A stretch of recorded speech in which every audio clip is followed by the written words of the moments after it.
நிலையான புகழுக்குரிய தூய்மை மிகு நற்கருணைக்கு எல்லா காலமும் ஆராதனையும் புகழும் ஆட்சியும் உண்டாக கடவுளே.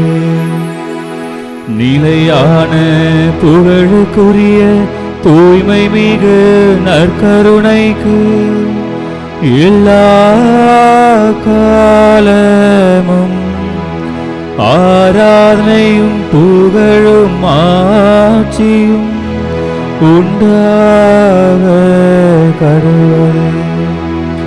நிலையான புகழுக்குரிய தூய்மை மிகு நற்கருணைக்கு எல்லா காலமும் ஆராதனையும் புகழும் மாட்சியும் உண்டாக கடவுளே.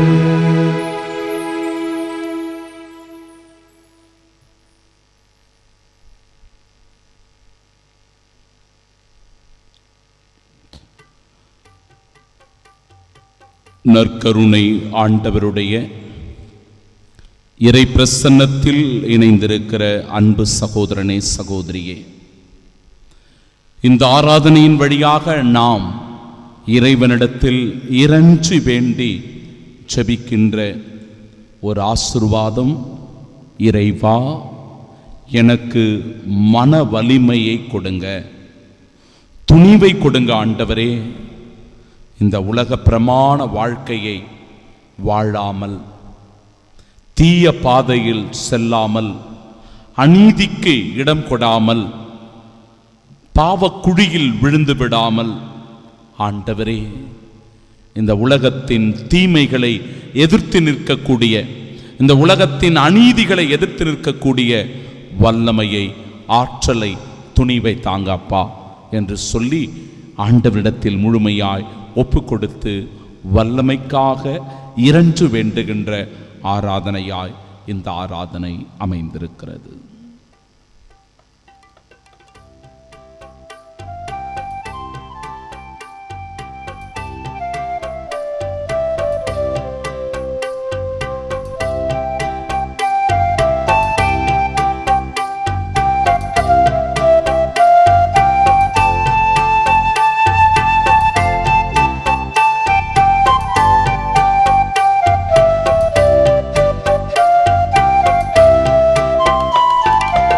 இன்பத்திலும் துன்பத்திலும் நல் தந்தையா நீருப்பாய்,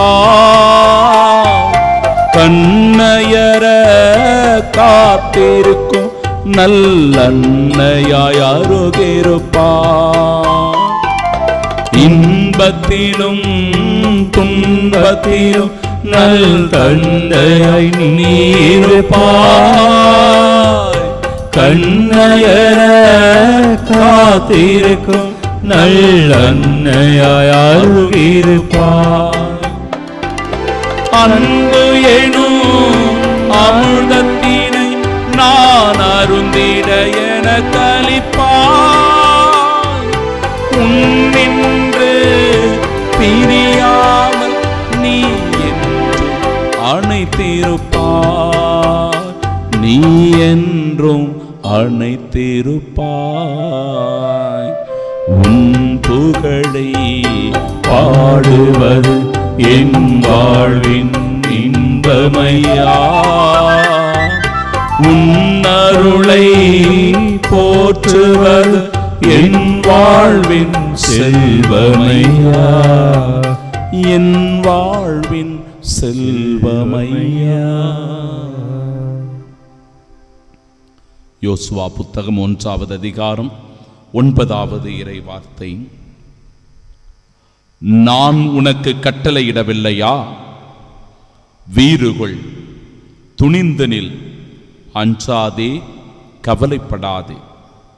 ஏனெனில் உன் கடவுளும் ஆண்டவருமான நான் நீ செல்லுமிடமெல்லாம் உன்னோடு இருப்பேன். ஆண்டவரின் அருள் வாக்கு. இறைவா உமக்கு நன்றி.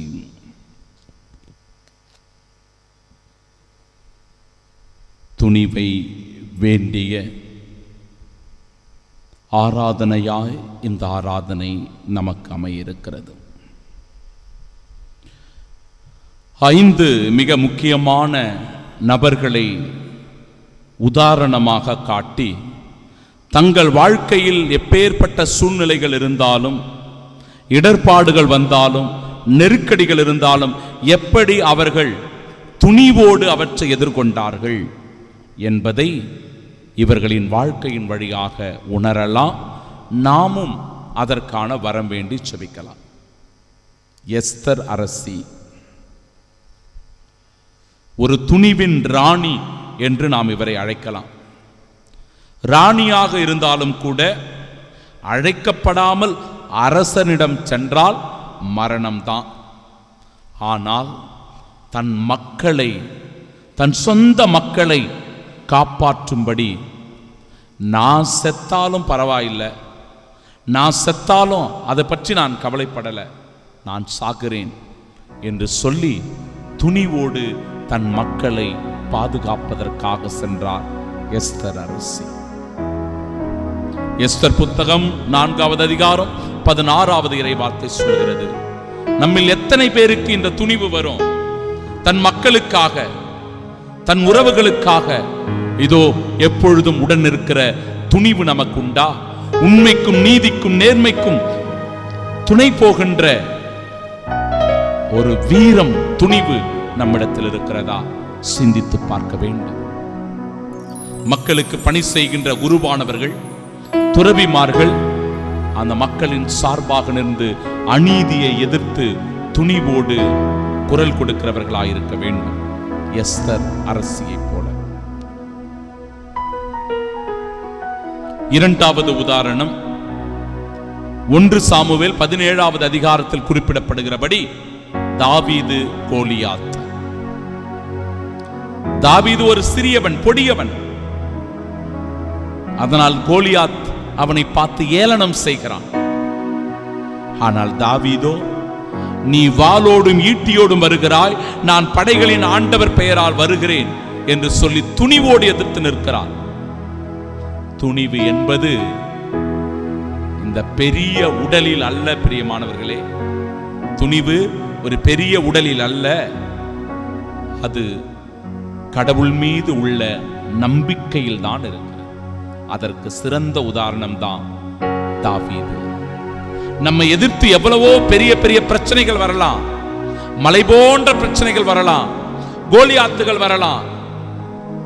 அப்படிப்பட்ட கோலியாத்துகளை எல்லாம் நாம வீழ்த்தணும் அப்படின்னா, சாய்க்கணும் அப்படின்னா, அவற்றை கடந்து போக வேண்டும் என்று நினைக்க வேண்டும் என்றால் ஆண்டவர் தருகிற பலமும் வல்லமையும் நமக்கு வேண்டும். ஆண்டவரை நம்பி துணிவோடு எதிர்க்கக்கூடியவர்களாக, தீமையை எதிர்க்கக்கூடியவர்களாக நாம் இருக்கணும். ஆண்டவரே, தாவீதை போல தீமையை எதிர்க்கக்கூடிய, எங்கள் வாழ்வில் வருகிற கோலியாத்துகளை வீழ்த்தக்கூடிய வல்லமையும் ஆற்றலும் எனக்கு தாங்க ஆண்டவரே என்று சொல்லி செபிக்கலாம். 3வது தானியேல்.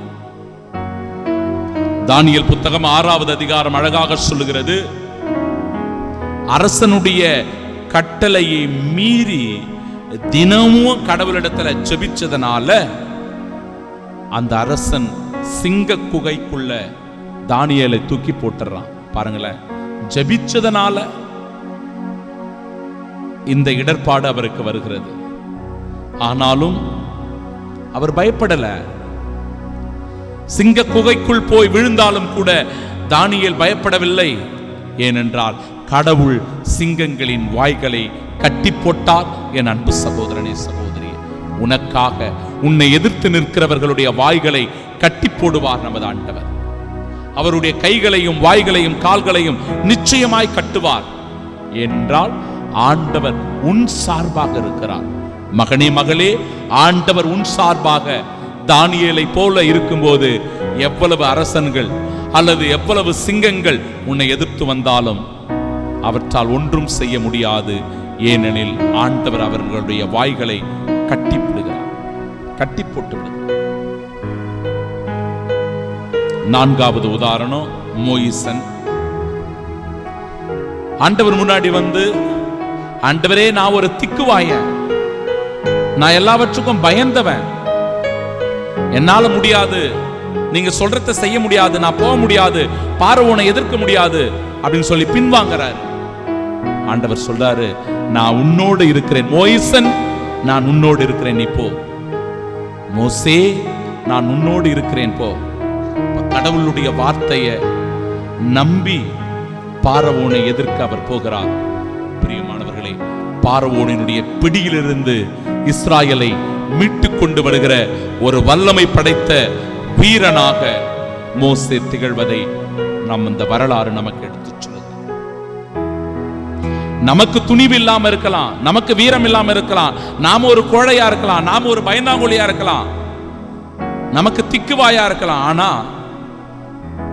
கடவுள் நம்முள் இருந்தால் எல்லாவற்றையும் நம்மால சாதிக்க முடியும்.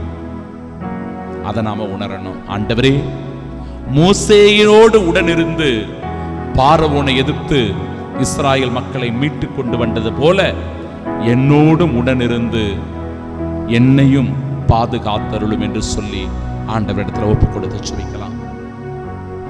ஐந்தாவது, பேதுருவும் யோவானும். திருத்தூதர் பணிகள் 4வது அதிகாரம் 13வது இறைவார்த்தை சொல்கிறது, நாங்கள் கண்டதையும் கேட்டதையும் பேசாமல் இருக்க முடியாது, அறிவிக்காமல் இருக்க முடியாது. பாருங்களேன், ஒரு காலத்துல பயந்து நடுந்தவங்க, போய் ஒளிந்து கொண்டிருந்தவங்க,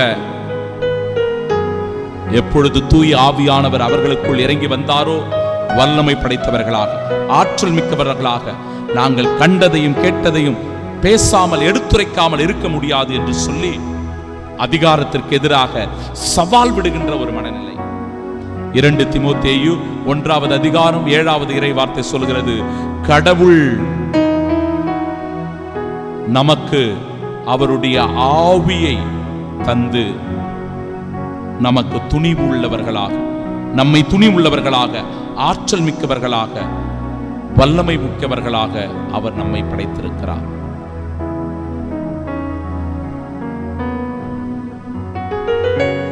ஆம் அன்பிற்குரியவர்களே, கடவுள் நமக்கு அச்சத்தின் ஆவியை அல்ல, துணிவின் ஆவியை கொடுத்திருக்கிறார் என்கிற நம்பிக்கையோடு பேதுருவை போல, யோவானை போல வல்லமை உடையவர்களாய் வாழ செபிப்போம். இந்த ஆராதனையில நம்ம யாரையெல்லாம் ஒப்பு கொடுக்க போறோம்? கோழைகளாக, பயந்தாங்கோலிகளாக, அஞ்சு நடுங்குகிறவர்களாக, அதிகாரத்தை பார்த்து பயப்படுகிறவர்கள், பணத்தை பார்த்து பயப்படுகிறவர்கள், திறமைகளை பார்த்து பயப்படுகிறவர்கள், தேர்வினை பார்த்து அஞ்சு நடுங்குகிறவர்கள், வாழ்வில் முன்னேறி சென்றவர்களை பார்த்து அச்சுறுத்துகிறவர்கள், இவற்றுக்கு மத்தியில் மகனே, மகளே, உன்னை ஆண்டவர் இந்த வாரத்தில், இந்த மாதத்தில் வல்லமையாய் பயன்படுத்த போகிறார். நீ துணிவோடு செயல்பட உனக்குள் வல்லமையை, ஆற்றலை ஆண்டவர் தரப்போகிறார். உன் தீமைகளை எதிர்க்க, உன் பாவங்களிலிருந்து நீ மீண்டு எழ, உன் அடிமைத்தனத்திலிருந்து, கோழை குணத்திலிருந்து மீண்டு வருவதற்கான வல்லமையை ஆண்டவர் தருகிறார். ஒப்புக்கொடு. ஆண்டவர் முன்பாக முழுமையாய் உன்னை சரணாகதி ஆக்கு. யாருக்காக இந்த ஆராதனை? யார் குணமாவதற்காக, யார் வல்லமை பெறுவதற்காக, யார் ஆற்றலை பெறுவதற்காக, யார் கோழை குணத்திலிருந்து வெளிவருவதற்காக, யார் அச்சத்திலிருந்து விடுதலை பெறுவதற்காக, யார் பயத்திலிருந்து முழுமையான விடுதலை பெறுவதற்காக இந்த ஆராதனை நீ ஒப்புக் கொடுக்கிறாய். ஆண்டவரிடத்தில் சரணாகதி ஆக்கி, என் ஆண்டவரே, என் தெய்வமே, என் மீட்பரே, என் மெஸ்ஸியாவே, இதோ இந்த மகனுக்காக, இந்த மகளுக்காக, இந்த சகோதரனுக்காக, இந்த சகோதரிக்காக நான் ஜெபிக்கிறேன். எல்லா விதமான அடிமைத்தனத்திலிருந்து விடுதலை பெறட்டும். துணிவை, வல்லமை, ஆற்றலை தாங்க என்று சொல்லி இந்த பாடலின் வழியாக ஆண்டவரை நாம் பக்தியோடு ஆராதனை செய்வோம்.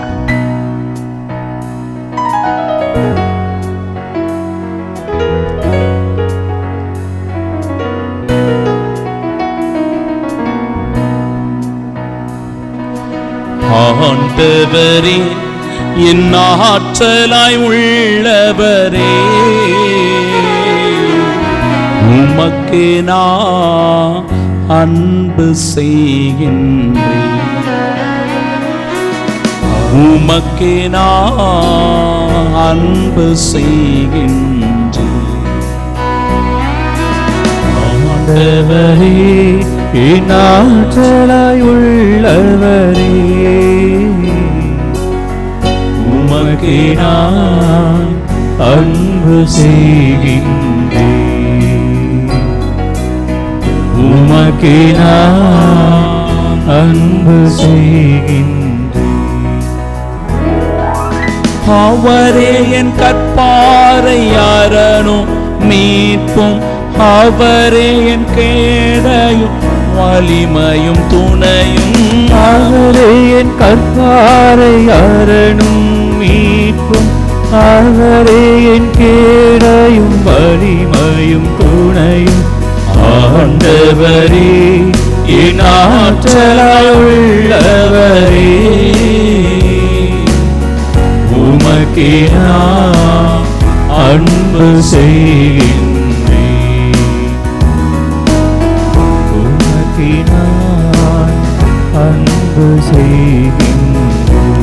உன் துன்பங்களில், உன் நெருக்கடியான வேளையில், உன் பகைவர்கள் உன்னை எதிர்த்து நிற்கும் போது, சகோதரனே சகோதரியே, ஆண்டவரே உன் வல்லமை, ஆண்டவரே உன் ஆற்றல், ஆண்டவரே உன் வலிமை என்று சொல்லி முழுமையாய் அவரிடத்தில் உன்னை சரணாகதியாக ஒப்புக் கொடுத்து துணிவிற்கான வர வேண்டி சொல்லி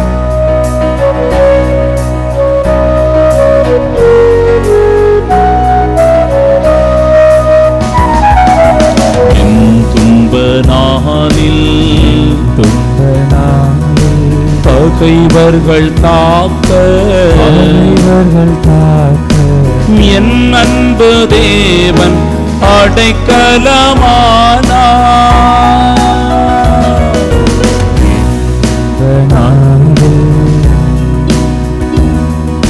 பகைவர்கள் தாக்க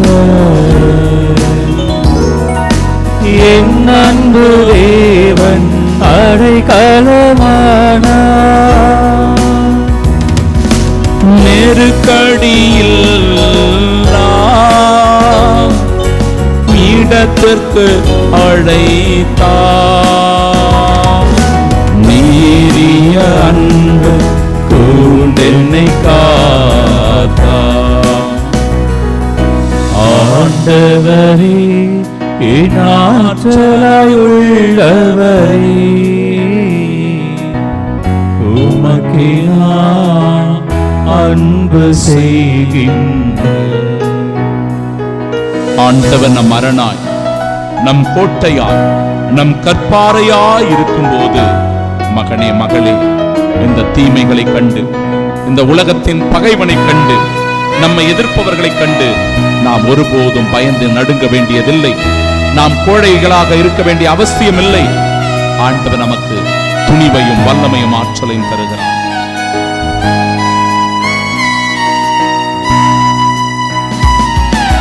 வலிமையை வலிமையின் கச்சையாய் அளித்தவர் அவரே, வலிமையும் நலமா ஆக்கினார் அவரே. வலிமையின் கச்சையாய் அளித்தவர் அவரே, வலிமையும் நலமாய் ஆக்கினார் அவரே. எந்தன் கற்பாரை ஆண்டவர் வாழ்க, என்னாலும் என் மீட்பர் புகழ்தனை பெருக. ஆண்டவரே என் ஆற்றலாய் உள்ளவரே, உமக்கே நான் அன்பு செய்கின்றேன். உமக்கே நான் அன்பு செய்கின்றேன். அவரே என் கற்பாரை அரணும் மீட்போம், அவரே என் கேடையும் வலிமையும் துணையும். அவரே என் கற்பாரை அரணும் மீட்போம், அவரே என் கேடையும் வலிமையும் துணையும். ஆண்டவரே என் ஆற்றலாய் உள்ளவரே, உமக்கே நான் அன்பு செய்கின்றேன். உமக்கே நான் அன்பு செய்கின்றேன். இயேசுவின் திரு இருதயத்திற்கு நம்மையும் நம் குடும்பத்தையும் அர்ப்பணிக்கும் ஜெபம். இயேசுவின் திரு இருதயமே, எங்கள் குடும்பங்களை உமக்கு அர்ப்பணிக்கின்றோம், நன்றி கூறுகின்றோம். எங்களை ஆசிர்வதியும். எப்பொழுதும் இறை பிரசன்னத்தை உணர்ந்து வாழ வரம் தாரும். பலவீனர்களுக்கு பலத்தையும், செல்வமுடையவர்கள் பிறருக்கு உதவி செய்யும் நல்ல மனத்தையும் தந்தருளும்.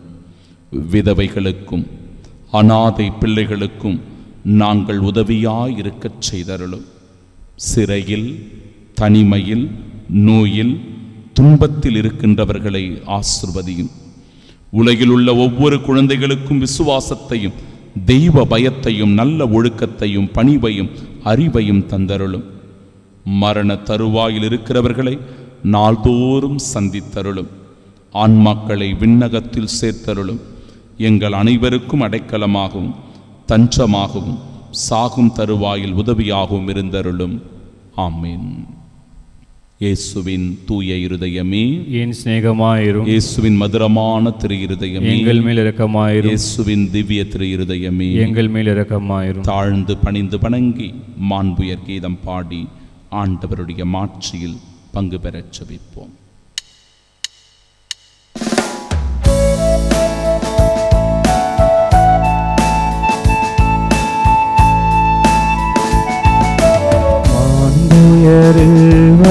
சாரணத்தை தாழ்ந்து பணிந்து ஆராதிப்போம்.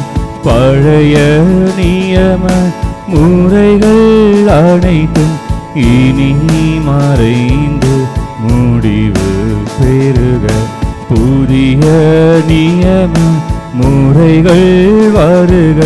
புலன்களாலே மனிதனை அறிய இயலா குறையை நீக்க விசுவாசத்தின் உதவி பெறுக.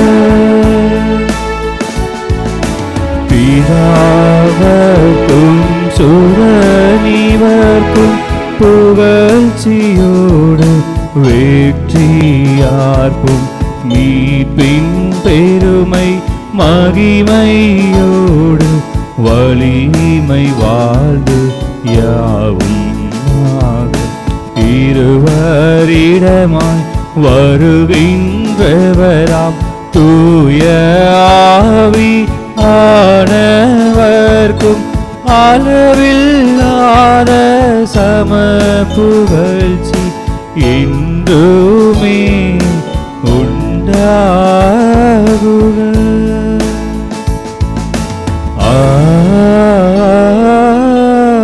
ஆமென்.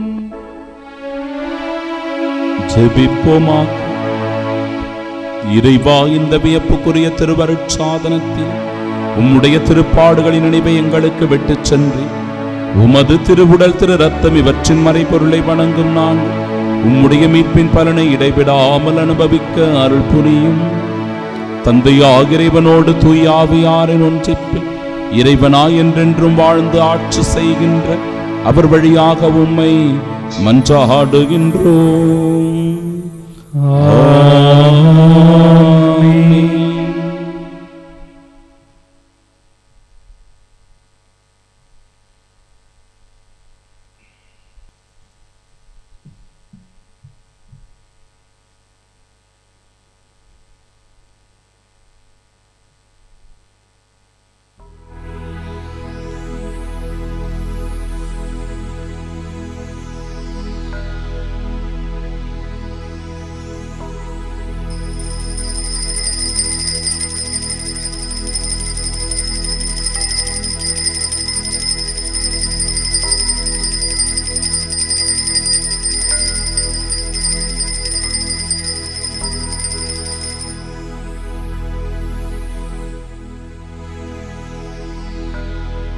நிலையான புகழுக்குரிய தூய்மை மிகு நற்கருணைக்கு எல்லா காலமும் ஆராதனையும் புகழும் ஆட்சியும் உண்டாக கடவுள்.